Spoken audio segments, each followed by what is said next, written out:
Hello, and welcome to another episode of the Studio 78 podcast. I am your host, Nishay from NishaySnow.com. Welcome. You can find show notes for this page over at NACHESNOW.com/66. Of course, there's a theme there no matter what episode you're listening to. If you put the episode number after the slash on my website, it'll take you right to the page that you're looking for. All right, so this week's guest, Kimberly, I'm really excited to share her story and her lessons learned with you because it's all about figuring out how to get a product manufactured. And I have a lot of interest in this too because you guys know, I'm like your guinea pig. I experiment with all types of things, and my hope is to just share with you guys how I do it, and so you guys could also learn from my mishaps. But anyway, in the past, I've done handmade items. So for example, I was doing laser cut light switch plates for a while until the place I went belly up. But with that, I was manufacturing everything and packaging it and doing the whole shebang versus going to a manufacturer and actually getting something mass produced, and then also maybe thinking of ways where I can have my products at a warehouse ready to ship off. And even now I'm working on some t-shirt designs, but with that, I'm going to go and use some print on demand sites like Redbubble, Society6 or TeePublic or something like that. But that's still not the same as finding a manufacturer within the U.S. or or outside of the U.S. and having them generate this product from my designs. And so that is definitely on my bucket business list because I just find that just so exciting, to develop a product and then actually see it mass produced somewhere. And that's exactly what Kimberly has done with the Lettermate. And so before I get into that, just a couple of things. Thank you to everybody who's subscribed, rated, and shared the episode. It really, really helps people discover me. So thank you, thank you, thank you. And of course, if you're on iTunes, Stitcher, or Google Play, I believe all of them have rating systems. So if you rate me 5 stars, it'd be greatly appreciated, and subscribe to me on there. If you're on YouTube, if you give me the thumbs up and leave a comment, that would be awesome. And if you're on Spotify, I think the only thing you could do is heart the episode or heart the actual podcast Studio 78. But every little bit counts. So thank you to everyone who's done that. I really, really appreciate it. Okay, so now back to Kimberly. So before I just jump into her episode, I just want to make sure you guys have an understanding of what her product is. And so the Lettermate is actually a envelope addressing guide. So, let's say if you're getting married and you have a billion envelopes to do, this is a rectangular piece of plastic that has guides on it. So when you're writing people's addresses, everything is really neat. It has a little ruler on there that you could use too. I mean, it's genius. It's really cute, and it allows even the people with the worst handwriting to have beautiful handwriting. It's kind of awesome. But you just don't have to use it for major events like weddings or big birthdays or whatever. You can use it just to send letters to your friends and family, because I'm all about bringing the snail mail back. You guys stop sending them e-cards. Actually go out to Paper Source, Urban Outfitters, Hallmark, whatever your stationery store of choice is, and actually get physical cards, because it really is something magical about receiving something in the mail.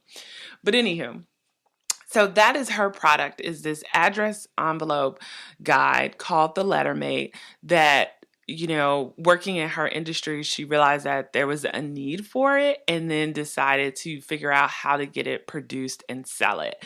And so she's just going to take us through her story on how she developed that idea, how she marketed it, and all the good stuff, all the stuff you want to know. And it's a really cool story. So I hope that you guys are inspired by it. And if you have had that like idea for some type of product, I hope this gives you what you need to just do it. Because sometimes that's all it takes is just starting.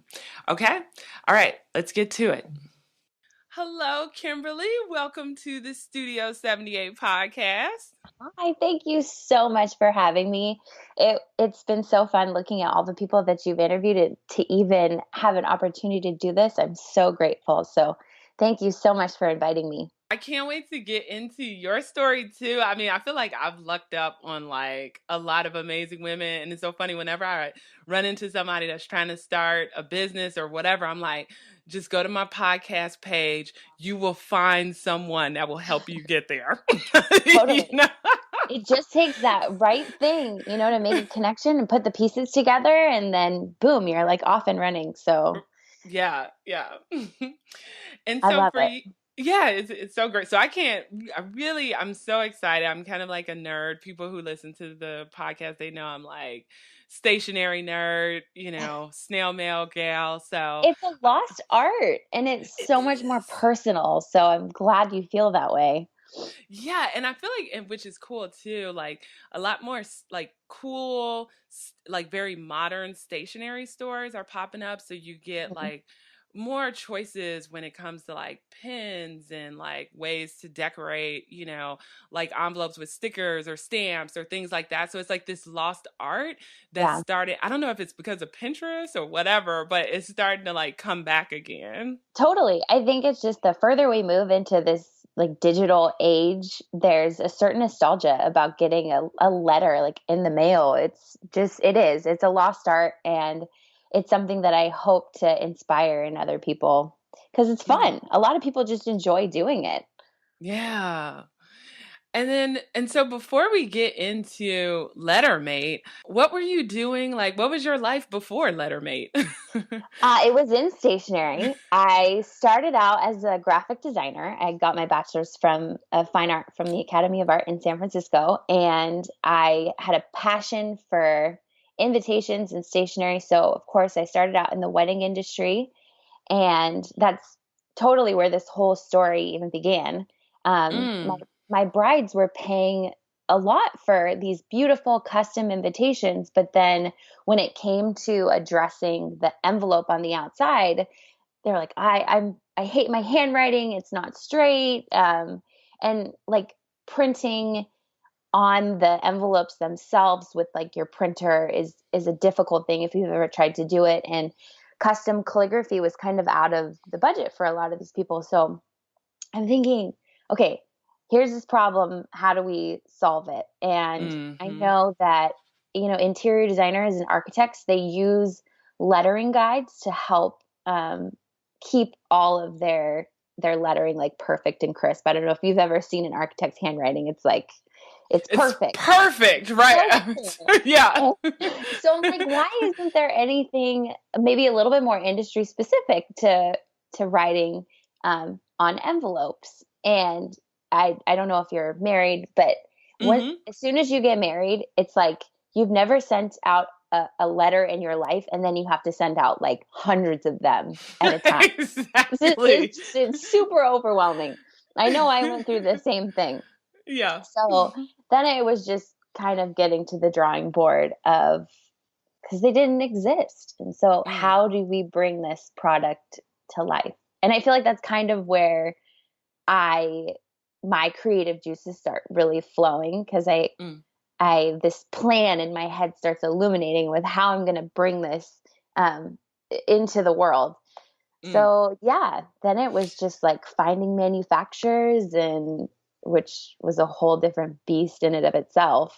Well, let me even I definitely want to go into like even figuring out the manufacturers because I think that is what gives a lot of people hives. But just quick question because just even how this all started, was it you just kind of thought of this idea and you're just like, this would be pretty cool, or was there like an event and then you found yourself addressing hundreds of cards and you're like, there has to be a better way, and then even, regardless of how that happened, create like a little mock up. So, just because sometimes people are just curious on origin, like what kind Oh of yeah. drove you to say, like, I'm going to look for manufacturers to get this done. It was kind of a need from within myself and also a need from all the clients that I was working with. So I got married in 2011 and it, again, like being completely overwhelmed by all the mail that gets sent out. So that was kind of the first, like, wow, this is a big deal. And I can really sympathize with a lot of my customers who are having the same issues. So I don't know. I think most of the products that start out organically with a need end up Mm-hmm. becoming successful because you're addressing a problem. I didn't set out to create this to, sell hundreds of thousands of these. It was like I wanted to help myself and I wanted to help the handful of customers that I was working with. Mm. And it was like, the napkin sketch and I remember my husband and I sitting at breakfast one morning and like literally sketching out on napkins at breakfast, like what this would look like, what it would feel like, kind of whether or not it was even possible. And he was actually the one that came up with the name, the Lettermate. So he Oh, likes to very brag cool. about that. Tell him we will give him credit. It's a good I name. will. Yeah. So I mean, it did. It just, it's like it was born then, Mm. in its little conceptual phase. And so, like, once it was born, and you're like, okay, this is the thing, I can picture it. Where do you go from there? Because, like, I feel like the product itself is simple, but not simple, right? It's beautiful, but of course, you have to think about the spacings between each section. And then you have like a little measurements that people can use. So, how did you like take like what you had on the napkin and then get it produced? Coming up with the initial design, I'll go ahead and rewind back to that. Because I was working in the industry that I wanted it to go in, I could kind of field test it with people. Mm. So Mm-hmm. I kind of took handwriting samples of like different age groups, male, female. Females have a tendency to write larger. And so I was using that information to kind of govern, how big we make the spaces. What's a traditional size envelope that somebody would use for their wedding invitation? So all of those factors kind of played part in why the design looked the way that it did and Mm. going over like what features would be good for somebody to have, putting a ruler down there at the bottom, maybe making this a more universal tool. uh, I feel like I use my Lettermate for everything. I have a bias to it maybe, but like not even on envelopes. If I'm writing on like weird things or cards or notes or things in my journal, I like to keep things straight. So I was thinking about features like that and how other people could use it. And then like the big thing was finding the right material. And Mm. you go to Michael's and you see other stencils and stuff and oh, it's plastic, like how it's pretty straightforward. But then it's like, okay, well, how do you get something printed on the plastic? And so, Right. like it's a simple product, but in a way it felt so out of reach because I'm not in a plastic manufacturing like company. I don't You know. don't have like a laser cutter or printer in your house, right? Yeah. I I have an idea of what I want it to look like, and I didn't. It was a very long gap in between coming up with that idea and actually like seeing the first prototype. So the internet is amazing. Let's just say that. Like the fact that at your fingertips you can have reach to people all over the world, companies all over the world. So like Hmm. people are manufacturing cars and these huge things. In reality, a stencil shouldn't be that difficult to, find somebody to help me make. So, just getting out there, just finding companies that best represented what I was trying to accomplish, people that worked with the materials that I was looking for. Because maybe even if the company themselves didn't have a resource for making my product, they might know of somebody who is better suited for that industry. So it, people didn't just shut me down. They would kind of point me in other directions. Some Mm-hmm. companies did just straight up like shut me down when I'm, hi, my name's Kimberly and I'm trying to make a stencil. Like, They're like, uh-huh. I did get laughed at by several people, but you don't take that stuff personally. If people don't see your vision, it's no fault of theirs. It's no fault of yours. It's just you just keep moving forward. You don't, They're not a good fit. Yeah. yeah, Mm-hmm. just not a good fit for you. And it's kind of like a little bit like online dating. You're you're putting yourself out there, and people are either gonna laugh at you and reject you, and then one day you find the perfect connection, and it does feel right.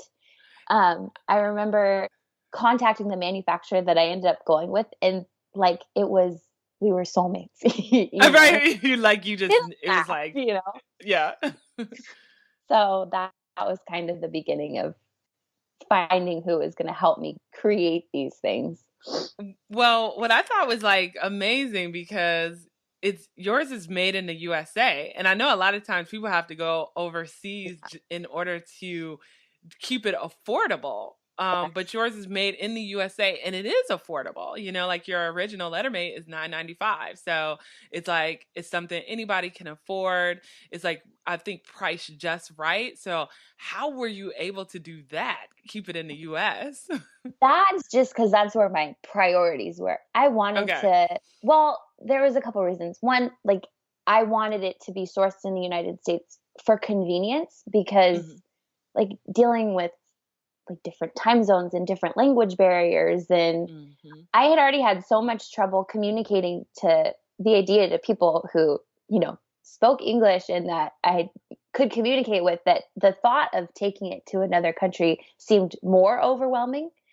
Uh, Hmm.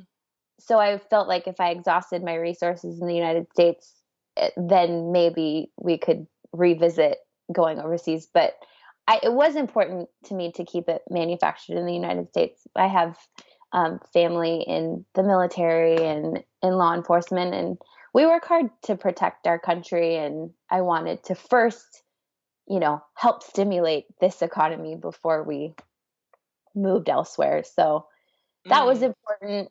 But you can get things manufactured for pennies on the dollar in other countries, and that of course takes away from your bottom line. But I don't know, it wasn't just about money for me at that point. And No, because I that had makes made sense. such a strong connection with the manufacturers that we did end up going with, everything just worked out the It way that it was felt supposed to. right. Yeah. And then question just to give people just a timeline because I'm sure like people listening out there like have like something in mind and they're just like but I just don't even know how to get started, how long it might take and so forth. For you said there was like a little bit of time from like kind of like that idea like to actually getting manufactured, so roughly like what years, like what was the time frame for that?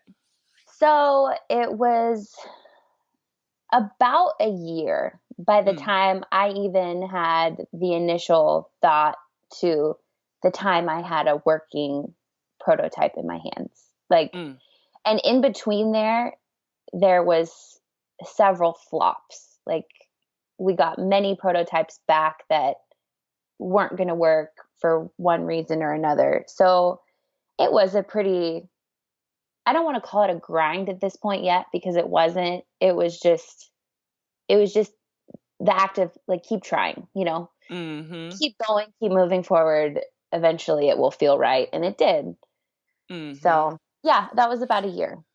And then also for you, did you like work with a designer, like a, external designer to come up with everything, or did you design everything yourself?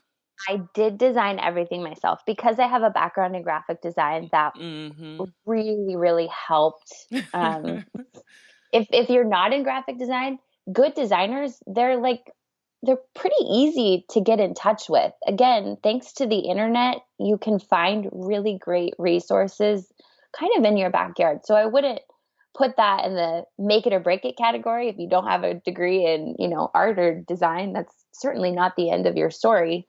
Um, but it was very helpful to have so I could keep everything we'll say in-house because it was Right. literally in-house. It was me. So No, I have like a design background, so like my friends that I know that want to start something, they're just like, "But you're so lucky you could just design it yourself." And I'm like, "Well, first of all, sometimes I'm lazy and I don't want to design it myself." yeah, But I'm like, second of all, there are so many great designers out there. Like you said, totally. like you can find some somewhere, right? Right. Right. Don't let that be the reason you don't try, you know? Right. And then so once you got a prototype that you were just like, "Oh my God, this is it. We're ready." Then what was next? Because that to me that's almost like the scary part because I feel Yeah. like going back and forth is still not real yet, right? You're just like, "Oh, okay, I had this thing. I'm trying to work it out." But then once you have the finished product, you're like, "Oh, Right. so What now I now? have to buy it in bulk? I got to Right. sell this?" Yeah. Yes, totally. So that initial investment was relatively nominal considering. Let me rewind a little bit. So when people are starting like a brick and mortar store, you have a really large overhead in like you have your store space, you have a lot of like upfront costs that you have to deal with, which can make things really scary and overwhelming. But this thankfully was done on like a small, gradual and controlled scaling. Like I wasn't our initial purchase for these, I think we only ordered like a couple hundred units. So it was, Mm-hmm. I could do it in a really like baby steps, Mm-hmm. which Mm-hmm. was really, really great. And then, so I did, I made the commitment to order a couple hundred units. And then it was like, it's real, it's happening. And now my brain shifted from bringing this thing to life to putting it out into the world and how I was going to do that. And so it was just finding um, kind of big names in the stationery and lettering industry and just I just wanted to hear their opinion about it. I put it Mm. out to them not asking like, "Hey, can you product test this and blog about it and talk about it?" I just wanted to say, "Hey, this is a prototype I'm working on. Give me your feedback." And Mm-hmm. a lot of people were so receptive to that. They're like, "Sure, I'd love to." And because it's content for them, because I Mm-hmm. like bloggers and people are always just like striving to find content for a lot of this stuff. So I didn't get any people who, said they wanted to have no part of it. So Oh, I very called them cool. like media kits was my term for them. And I had like a couple envelopes and some pens and a Lettermate. And I just said, go play with this and let me know what you think. I probably Mm. sent it to like 25 or 30 different names that I had already been, following on social media, opinions that I really respected. And so that was kind of the first little spider web of it making out into the world. And I got to take Mm. their feedback and it helped me tweak designs and tweak the way that I presented it to people, Mm. questions that I could address. It was like a mini field test for me. Yeah, Mm. that was the beginning of that. And that too like brings to mind another question is at what point during the process did you create, the website, thelettermate.com, and like the social media? Did you wait until after, you had like a good working prototype or did you do it, immediately just to kind of have something out there? The graphic designer in me wanted to start a website for this before I even had a product. Like, I don't I know know. how that is. Yeah, it's like creating an identity for something that doesn't exist. But Right. I kind of had like the skeleton of a website kind of there. But again, you don't exist. So nobody's going to it because nobody Right. knows that you're even there. Um, and this is something that I cannot stress enough. And it was a huge game changer for me in like multiple points in my life. But having good product photography is Mm, everything yeah. because everything is so like it's based online. Yes, our product is sold in stores, but a very large majority of our sales happen on the internet and people don't have the luxury of touching it and feeling it. So the more wonderfulness that you can communicate from your image the better off that you're going to be. It's like online dating. You got to put a good profile picture on there. Nobody's going to click on your site.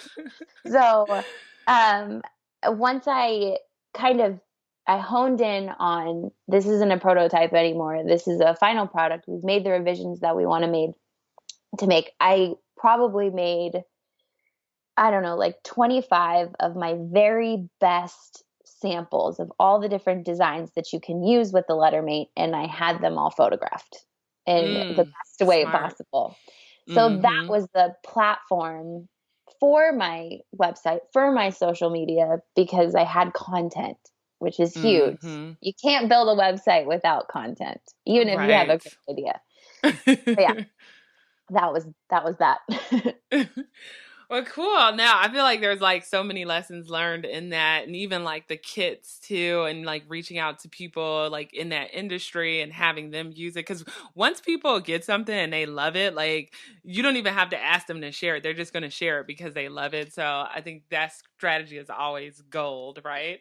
At this time too, like were you still, working full time and then doing this on the side, and now today and of course 2018, are you doing this full time or do you still have like a full-time job? That's a great question. So starting out, I I'll go back even a little bit further. So when I got engaged, I designed my save the dates, and Etsy was not brand new, but it was a lot less popular than it is today. And that was about 2010. So I put my save the dates on Etsy just as a fun thing to do on a whim. And within, I think 20 minutes, I got my first sale for like 200 save the dates. Wow. So it was like, oh my gosh, Etsy is amazing. You're like, I love them. Yes. And this is where I want the future of my business to go, because a lot of my classmates, they're getting internships at other firms, and I was kind of just like creating my own path as I went. And so I had a route into Etsy already, and I had a successful shop that I was working at the time, and that's kind of where all my wedding clients came from, and it all just kind of snowballed into the Lettermate. And now we started selling on Amazon in about, I want to say like 2016. This whole thing, the Lettermate started in 2014, and around 2016 when we got picked up on Amazon, it was like an atomic bomb went off. Like the jump to Amazon was huge. And that was like a roller coaster ride in and of itself, like such a huge learning process just from there. So after it hit Amazon, it was like, this is my full-time responsibility. And I ended up having a little baby boy with my husband, and now I'm doing the stay-at-home mom thing, which is awesome. Very difficult. I tip my hats to all the working mamas out there, because it is very difficult to balance those two worlds. So yeah, that's kind of the limbo that I'm in right now. No, very cool. Well, I mean, it's interesting because even though you're a stay-at-home mom, you're like stay-at-home mom, but not, because you still have to make sure the Lettermate stays afloat, right? Exactly. And then let me tell you, like, it is a full family affair well, it's so funny because I'll go back to the internet again. It kind of, it shields you in a way that people, they see your product, but they don't necessarily know the person behind that product. And so when bigger companies were starting to pick this up, it's just me here behind the computer. So like filling out new company profiles with people that set up wholesale vendors. They're like, okay, we need the contact information for your shipping department, your HR, and I'm just like laughing, filling my name in right. single one of the gaps. Because I mean, it's just me. And that's, I don't know. It can be very successful with just you behind the computer. So you don't need 100 employees. Like, it kind of takes a lot of the worry about it for people just starting out is that yes, you can still be very successful and have you run the show, you know?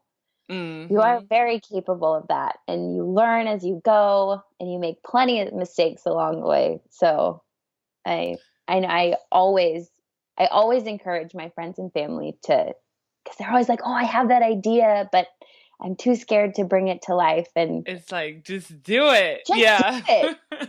Everyone says that, "Oh, if I can do it, anybody can do it," and that's really easy to say, but it's true. Like, just do it. Just do Yeah. something. And I wanted to ask you too with Amazon, just wanted to dig into that a little bit because you're like, that was kind of like the point where you were like, oh my goodness. With that, how did that take off? And then is it now where you just kind of send them like X amount, 300, 400,000, whatever, and then Amazon just handles everything so you don't really even have to think about it? Yep, basically. Well, I have a lot of thinking to do still, Well, yeah, unfortunately, yeah, yeah. but I know. I know it's not it took all. Yeah. it took so much like work off of my daily plate because we were filling like hundreds of orders every day.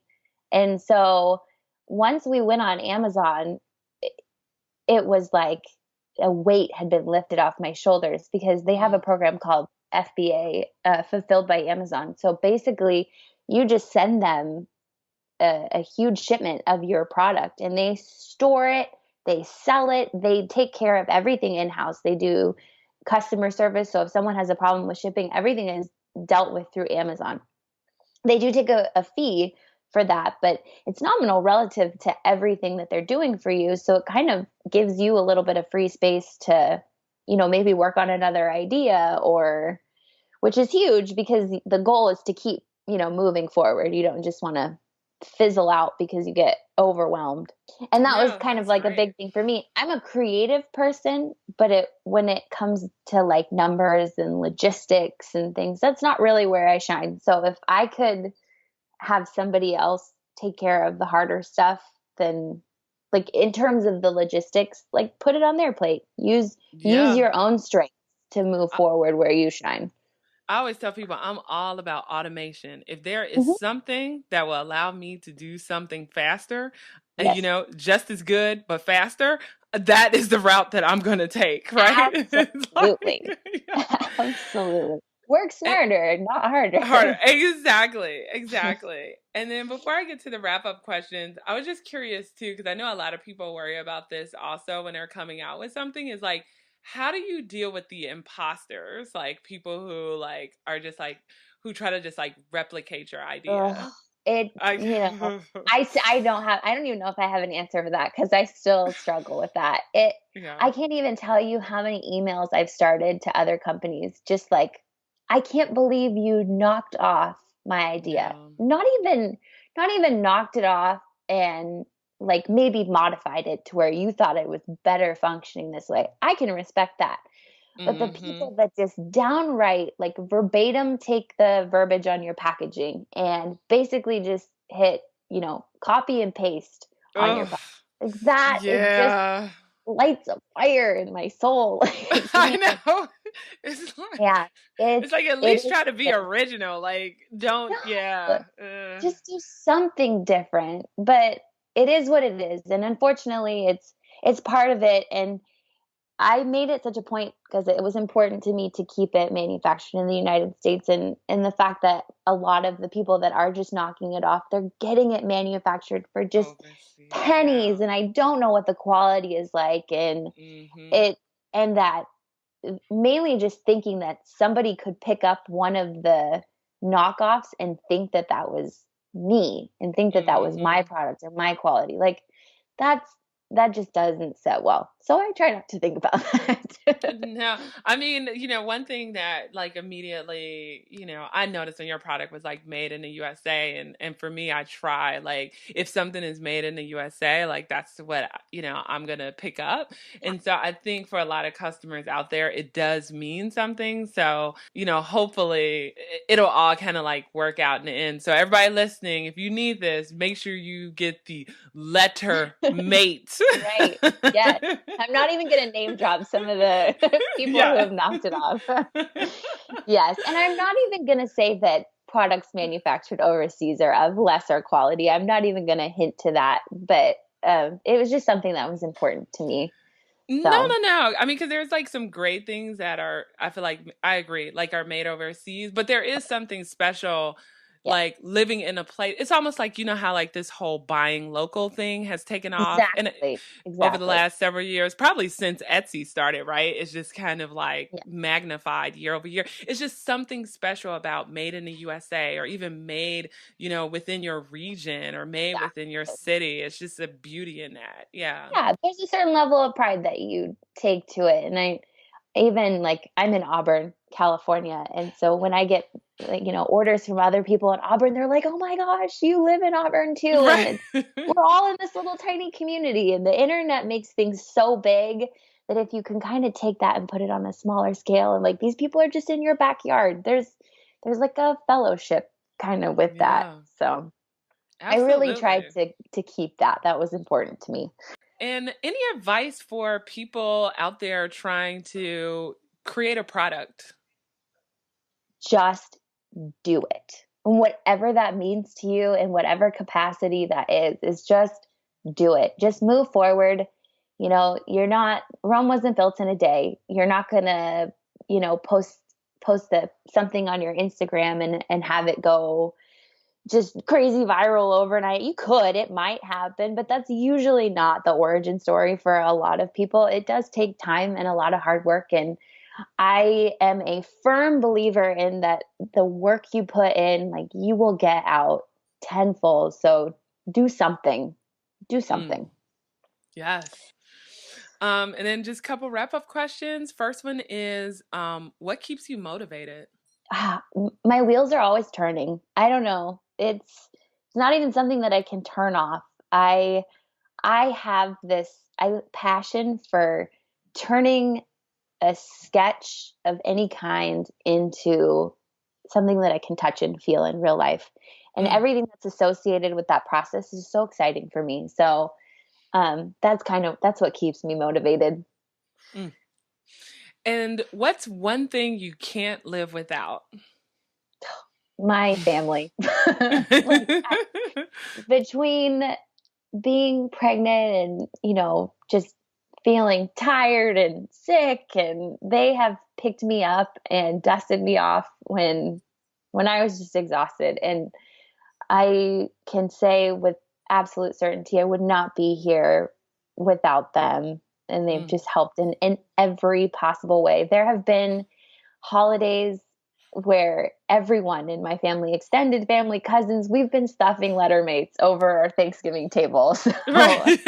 I mean, it takes a Family village. affair, right? Yeah, it totally takes a village. And I just thank you guys. I'm sure they're going to listen to this podcast. I love you guys so much. Thank you for all your help.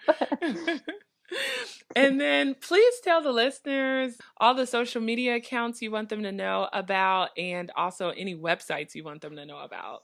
So you can find us on Instagram at the Lettermate.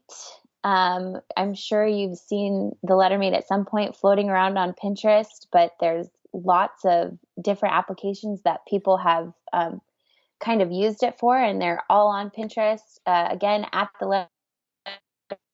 Lettermate or lettermate.com. Connect with me. I'd love to hear from you. Perfect. Well, thank you so much, Kimberly, for coming on the Thank you, show. This Shay. is Thank really you. cool. I'm so grateful to be here, and this was so much fun. You're great to talk to. It's a good Awesome. thing you have a podcast. I know, right. I know. I love interviewing like women like you. It's just like that's like where I get like I do love design, but I feel like my jam is just like talking to people. It's just so exciting when I hear about somebody who had like this concept and like it's in stores now and people now use it for something. That's like, yeah, it's pretty cool. It's crazy. Thank you so much for having me. Wow, pure gold, people. I think she dropped so many nuggets in this episode. I just want to break down 3 that I want you guys to take away. The first one is to not give up, right? Like it wasn't like she just came up with this product overnight.